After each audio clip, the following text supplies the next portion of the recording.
ব্রহ্মচারী স্বামী সিরিয়ালের ১০৭তম পর্ব দেখার জন্য চ্যানেলটি সাবস্ক্রাইব করে ভিডিওতে লাইক দিয়ে সম্পূর্ণ দেখতে থাকুন। আমরা দেখব কাবাডি খেলায় সূর্য আদিত্যকে বলছে তুই যাকে ডাকা ডেকে নে তাকেও সরিয়ে দেব ডাক। তখন আদিত্য বলছে প্রথমে দেখে তো নে এক্সট্রা খেলোয়াড় কে জানে তুই সরে যাস হেরে যাস। তখন সূর্য মুচকে এসে সামনে তাকিয়ে দেখে ঈশা আদিত্যর পাশে। ঈশা দাঁড়িয়ে আঁচল ঠিক করে মাজায় গুছতে লাগে। তখন ঈশাকে এভাবে দেখে সূর্য হা হয়ে অবাক হয়ে ঈশার দিকে তাকিয়ে থাকে আর বলতে লাগে ঈশা। তখন সূর্য দাদা বলছে সূর্য তুই তো ওকে ছুতেও পারবি না, এবার কিভাবে জিতবি। সেই সময় সূর্য বলছে ঈশাকে কেউ হাত লাগাবে না। এদিকে ঈশার ঠাম্মি আরবের সামনে একটা পার্সেল খুলে কাভিয়ার আধার কার্ড দেখে রেগে যায় আর সেই আধার কার্ড আরবকে দেখিয়ে রেগে বলতে লাগে আমি ভালো করে জানতাম এর নার্স কোনোদিনও ওর বাবাকে আমার সামনে নিয়ে আসবে না, কিন্তু আমি জানি ওর বাবাকে। সেই সময় আরব অবাক হয়ে বলছে কাভিয়ার আধার কার্ড ঠাম্মিকে কে দিল। এরপর ঠাম্মি আরবের হাত ধরে টেনে ওর ঘরে নিয়ে গিয়ে বলছে এ নার্সের বাবা খুব অহংকার না,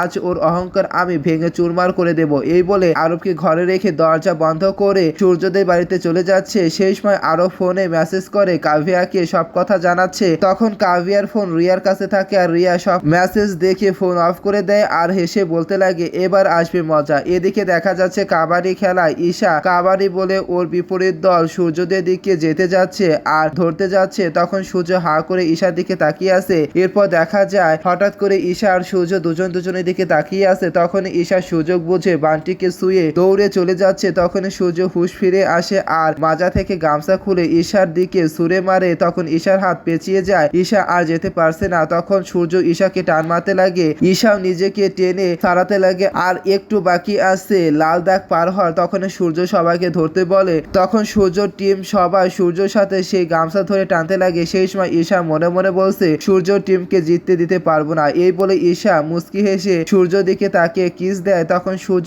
ঈশার কিস দিয়া দেখে অবাক হয়ে যায় আর গামছা ছেড়ে দেয়। তখন সূর্য ওর টিমকে নিয়ে নিচে পড়ে যায়। এদিকে ঈশা লাল দাগ পার হয়ে ওর জায়গা চলে যায় আর খেলায় জিতে যায়। তখন ঈশা আদিত্য আর ওর সাপোর্টাররা সবাই আনন্দ করতে লাগে। এদিকে সূর্য রেগে বলতে লাগে হার জিত যাই হোক আমি ঈশাকে আদিত্যর সাথে যেতে দেব না, যা কিছু হয়ে যাক। এরপর সূর্য হাততালি দিয়ে বলতে লাগে আচ্ছা ব্যাস অনেক হয়েছে, আমি ঈশাকে কিছু বলতে চাই। তখন এই কথা শুনে সূর্যর বাবা খুশি হয়ে মনে মনে বলছে মনে হচ্ছে সূর্য ঈশাকে থামাবে। তখনই সূর্য বলছে এই নাটক এখানে শেষ করি ব্যাস। তখনই ঈশার ঠাম্মি এসে চিৎকার করে সূর্যের বাবাকে ডাকে। তখন কাভিয়া ঘাবড়ে যায়। এদিকে ঈশার ঠাম্মি সূর্যের বাবার সামনে এসে সবার সামনে রেগে বলছে খোলো জুতো আর রাখো মাথা নিচু করে নাক ঘষো, মাপ চাও আমার কাছে। এই বলে ঈশার ঠাম্মি কাভিয়ার আধার কার্ড ছুঁড়ে মারে সূর্যের বাবার দিকে আর বলছে তো জিজ্ঞেস করো তোমার মেয়েকে ও গোলাপ হাভলিতে চাকরি করে কিনা, খুব গর্ব করো না তুমি তোমার মেয়েকে নিয়ে, তো জিজ্ঞেস করো তোমার মেয়েকে গোলাপ হাভলিতে কাজ ছাড়াও আর কি করে ও। তখন ঈশা চিৎকার দিয়ে বলছে ঠাম্মি। সেই সময় সূর্য রেগে বলছে